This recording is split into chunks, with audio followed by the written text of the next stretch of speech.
हाय, मी सुप्रिया. तर आता रात्रीचे 9:30 वाजलेत आणि जवळजवळ 7 वाजल्यापासून 9:30 वाजेपर्यंत मी एक गोष्ट करत होती. ते तुम्हाला म्हटलं शेअर करावं. तर ती गोष्ट मी तुम्हाला थोड्या वेळात शेअर करते. तर पहिला माझा अनुभव सांगू दे. म्हणजे मी 8वी-9वीमध्ये असताना ना, आम्हाला एक दिग्रजे सर होते चित्रकलेला आणि त्यांनी इंटरमिजिएट एक्झामसाठी आमची पूर्ण तयारी करून घेतली होती.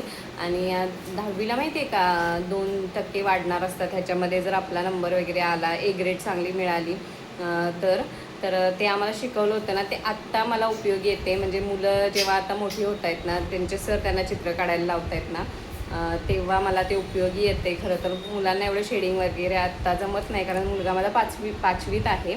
त्याच्यामुळे मग मी आता ते तुम्हाला दाखवते चित्र कसं काय काढले. नक्की मला कमेंट करून सांगा कसं चित्र आले.